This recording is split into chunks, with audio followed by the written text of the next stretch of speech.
From the Holler, the podcast that nurtures a life of purpose and presence, taking you on a transformative journey of healing and soul discovery from a farm in the North Georgia mountains where we've been sharing spiritual messages for over a decade.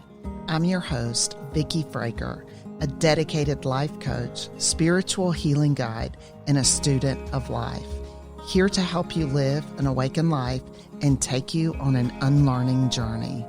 And I'm Amanda Augustine, your curious companion. Together, we'll dive deep into conversations that challenge old beliefs and nurture your connection with your truest self.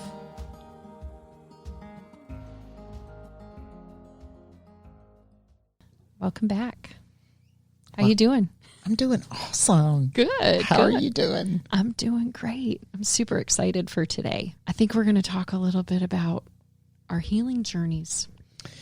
Yes, so interesting. That's what I believe this life is all about. We all come here with healing work to do.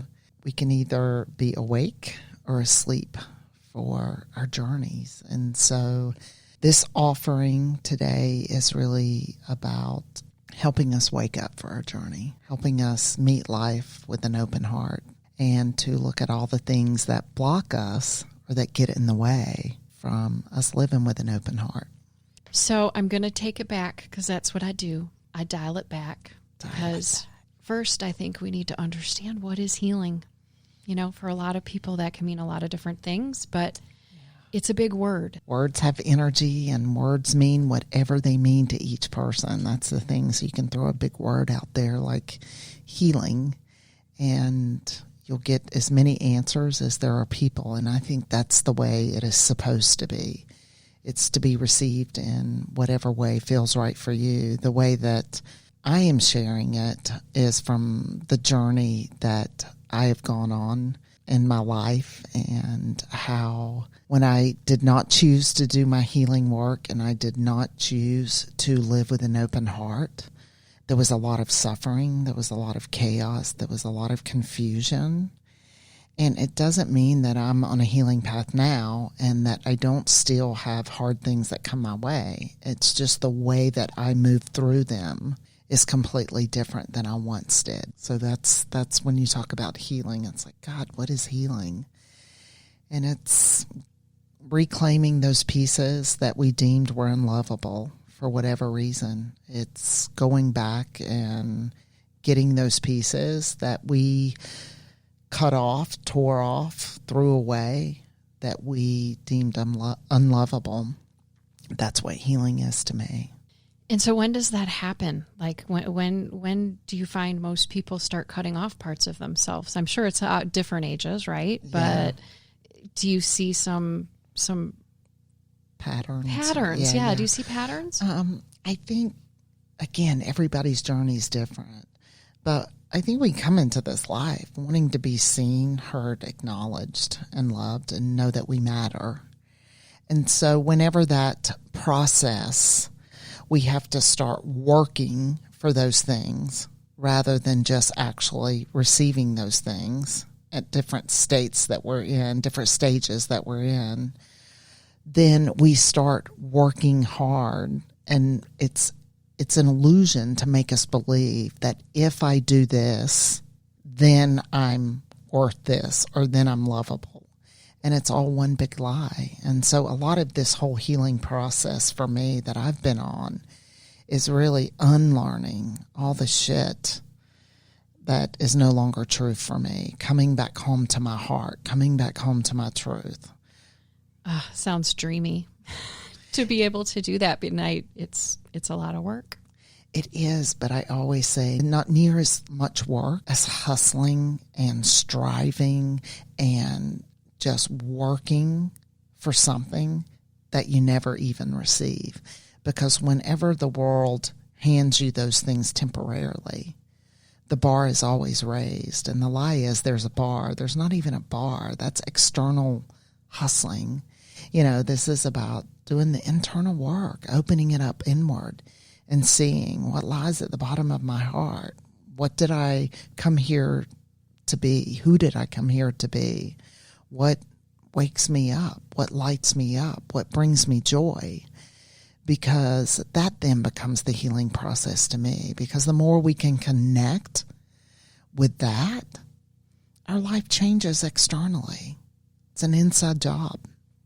Absolutely. So when you think about what needs to be healed in people, and I'm sure there's been people that say, I don't need any healing. I didn't have any trauma. No, I'm good. There's nothing wrong here. Yeah, I would say I hope it all works out for you, sweetheart. Again, maybe that's true for them. But don't you think that everybody has healing work to do? That's really what I was getting at. Like, everybody absolutely. has healing work to do. But like I said in the beginning, I believe that's why we're here. It really is. It's like, I love Wayne Dyer. He said it so beautifully, like years and years ago on one of his, cassette tapes. But he said, serious, that goes to show you. He said, it's almost like when you're born, you and God, like think of a clock in the hands of a clock. You're on 12. Both of you are on 12. And when you're born, you start moving away from God just naturally. You get further and further away. It's where you came from. It's where you left. And usually something in our life happens. Usually it's incredibly hard stuff. It can be anything that's difficult and painful or traumatic. And then we start our return back home. We pass the 6 and we start heading back home. That's that after the morning and the afternoon, right, of your life. It always comes into everything that I share because it's so true. It's just so true. And again, if you didn't hear the other podcast about that, it's just the Carl Jung quote, what works in the morning of our life becomes a lie in the afternoon. And that again is the healing process. We can no longer pretend that what is working or was working is working now. There comes to a place where what was working stops working. Mm-hmm. And we can pretend, look away, not deal with it. But at some point, usually, we get to a place in our lives where we say, I absolutely cannot keep living my life the way I'm currently living it. Oh, yes. And I was there. I know that very well. Yep. Yeah, yep. Most all of us get to that place. And a lot of the times we have no idea where we're going. We have no idea where to turn. We have no answers. We're at the end. We're drained. Exhausted. We're exhausted. Yep. Depleted. All of the things. All of our coping mechanisms no longer work. Correct. And we come to the end of ourselves. And there is a place where it's actually a beautiful place because when we run out of everything externally, usually we start waking up on the inside. Mm-hmm. And we start following a different path. And that's kind of what the healing path is. And it, like I said earlier, it's looks as many people as there are, that's as many paths as there are to healing.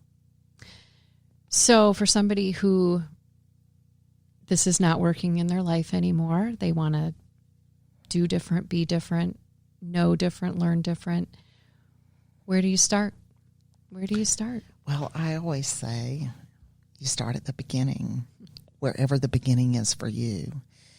And I also believe that taking small steps is the way to go. And whatever your small steps may be large steps for someone else. That's why it's so important to pay attention, to become aware, and to connect with your heart and figure out what are your small steps. I just know when I have tried to take too big of a steps, whether it's in physical change, emotional change, mental change, financial change, as my grandmother would say, it just doesn't take. It doesn't take. It's too big. And so, plus, it's not the compassionate, loving way. And this is all about compassion. How would you treat a child? You would hold their hand and take little steps along the way. And that's what healing is. And so it's like I don't know where someone else begins. But what I absolutely do know is whatever you need, if you open your heart and open your mind, the next step will be provided for you. Now, if you have a fixed idea of what that outcome of that step is going to look like, you'll probably miss it, because it usually doesn't look anything like we think, and it doesn't come in the way we think, and the timing of it is not in the way we think. So this then becomes that journey of staying open. And when you get to the end of yourself, usually there's some surrendering that follows that. And when we surrender, we loosen our grip, Yeah, we have to hold it all loosely. Hold it all I am loosely. guilty as charged. I want to know when, where, what, why, and how. 3 steps ahead of all of it. And letting go of that is not easy, but it's necessary. Yeah, and we were trained and conditioned that way. A lot of that, I believe, is rooted in, well, because I know you, and it's part of my path as well, a lot of that wanting to know is because a lot of our childhood was unstable and unsafe. And so we, as adults, we decided, hey, I'm going to figure this shit out, and I'm going to go ahead and prepare for the other shoe to drop so that when it does, I'm prepared. But then the problem with that is when the other shoe drops, it doesn't look anything like we're preparing for. It never did. It never did. And so it's really, there's nothing wrong. That to me is a pointer, like an offering, a signpost really, of looking at what in me wants to overcompensate for the future by not being fully present in the now, and making sure that I have set everything up so that there is no pain in the future. And so sometimes that can be a pointer of, yes, if you need to plan. But if you don't come back to here, you're going to miss here, preparing for there, and there never comes.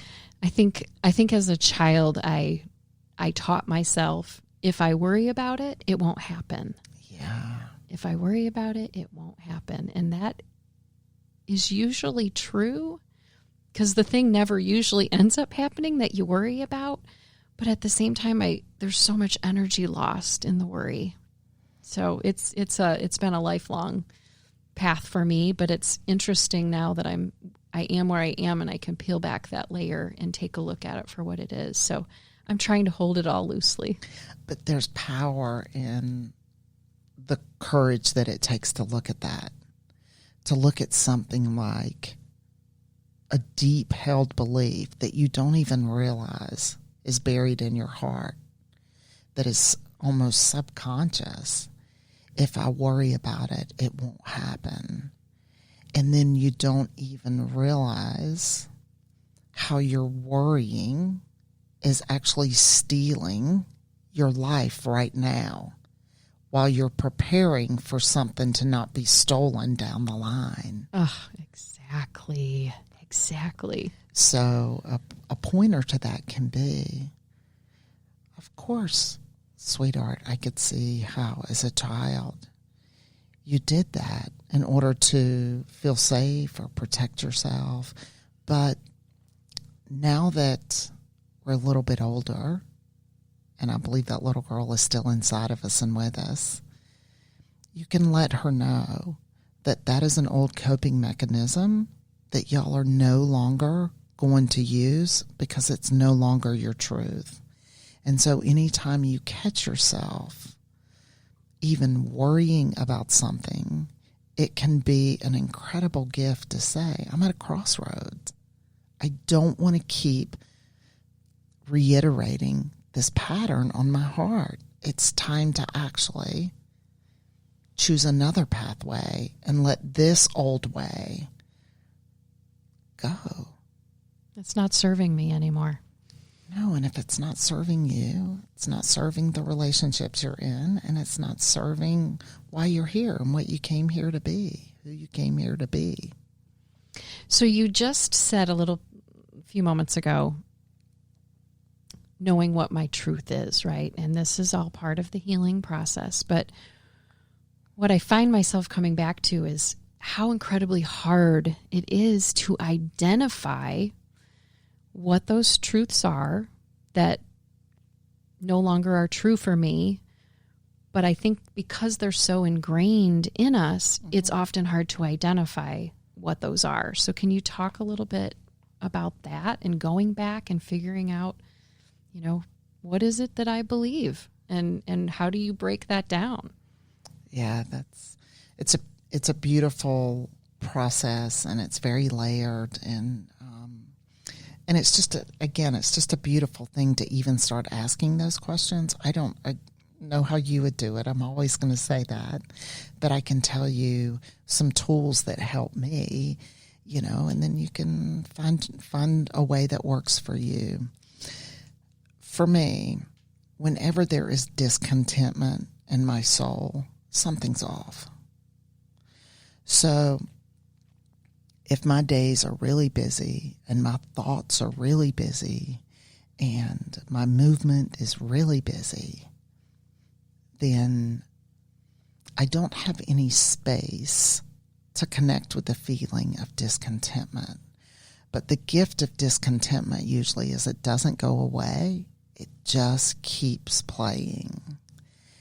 And so if we can look at that as something's off rather than just robotically going through our days discontent, it can be a pointer to help us see, where am I actually moving throughout my life, my days, my relationships, where something's off that I've not slowed down long enough to actually look at honestly.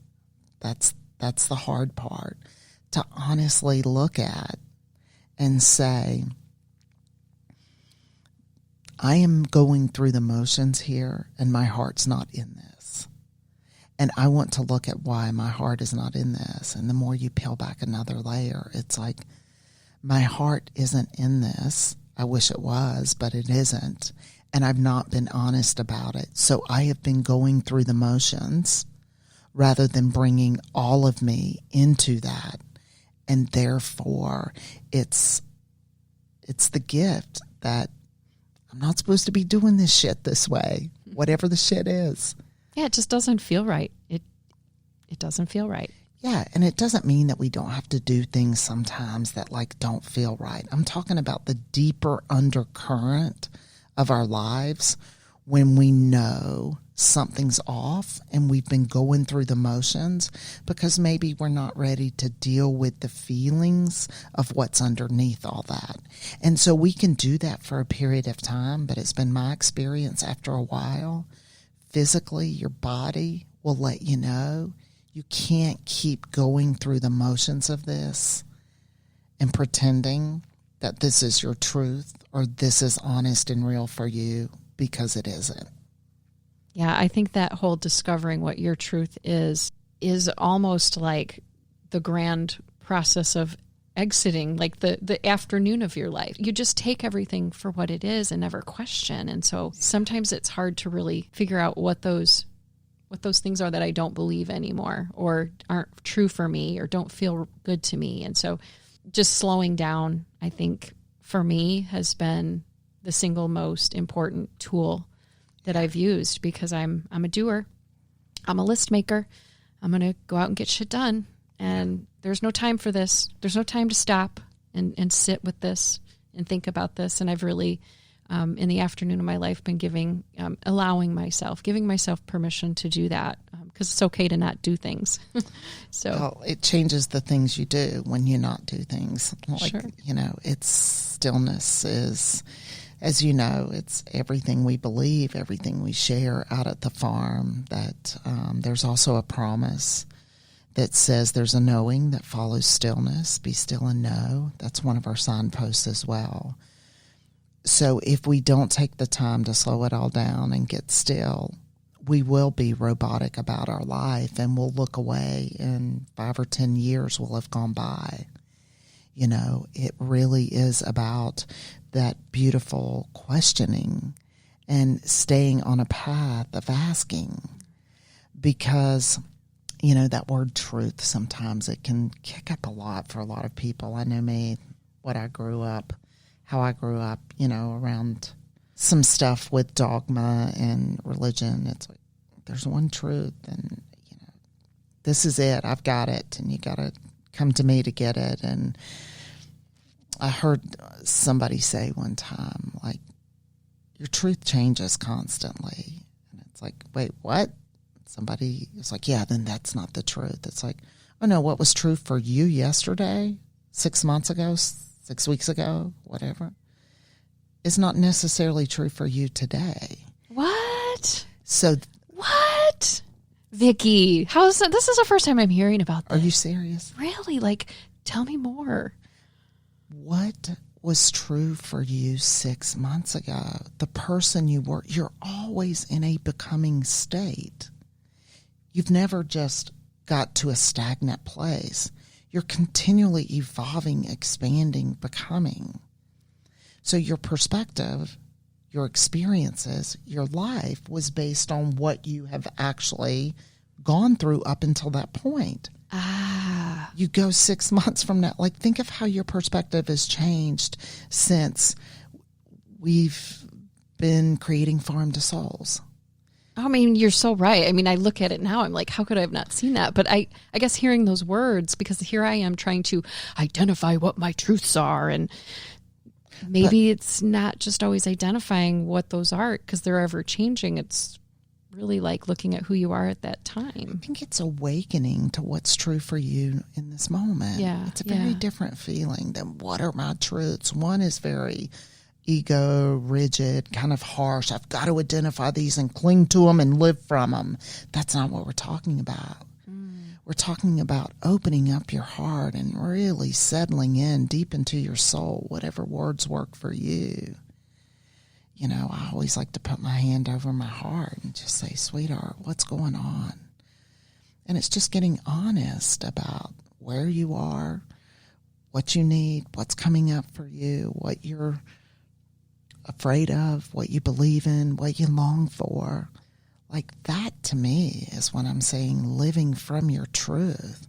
It is really living an honest and awakened life. My whole thought process just shifted. It really did. That's awesome. Yeah, no, it we're taught that, and if other people believe that, then that's true for you. Like, this is the truth, or, you know, it's some stern male has the truth and you have to work hard to get it. It's like, yeah, no, that's a different kind of truth, and maybe that works for some people, but that is absolutely no longer my truth. My truth, when I really practice this reverent stillness and really spend time in this childlike curiosity place and start asking, and then just opening up layers that have been around my heart, things wash over me. Things that are true for me start rising to the surface, and I don't have to do anything. I just create space and stillness, and what is there starts coming to the surface. I love it. So if I think back to the clock, and how we moved a little bit away from it, I see the afternoon of life. You're moving back towards it, right? Am I right? Does it come back around or does it go backwards? We're not sure. I don't know. My clock goes forwards, backwards, inside and out. You know, the wheels spin, all of that. But I think it's all beautiful. I think one of the things that Wayne Dyer was really just trying to reference is after we're born, shortly after, we all start returning home. It's just this returning home to where we came from. You know, the perfect wholeness, it's the spiritual path, the awakening path, whatever words work for you. I love it. Well, this has been very enlightening for me. Hopefully everybody else will feel the same. But as always, Vikki, it's so great to sit and talk with you, and can't wait to do it again. Yeah, I love this journey, Amanda. I love being with you and sharing, and just, God, what a ride, returning home. Thank you for joining us on another episode of From the Holler. We hope our conversation today has offered valuable insights on your journey towards healing and soul discovery. Stay connected with us on social media. You can find us on Instagram or Facebook at Farm to Souls, farm the number 2 souls, or visit our website at farmtosouls.com. Together, we can create a community of individuals dedicated to nurturing their spirituality and awakening to the gifts of this life. As always, thank you for allowing us to be a part of your journey. Stay curious, stay open, and remember, you're not alone on this path.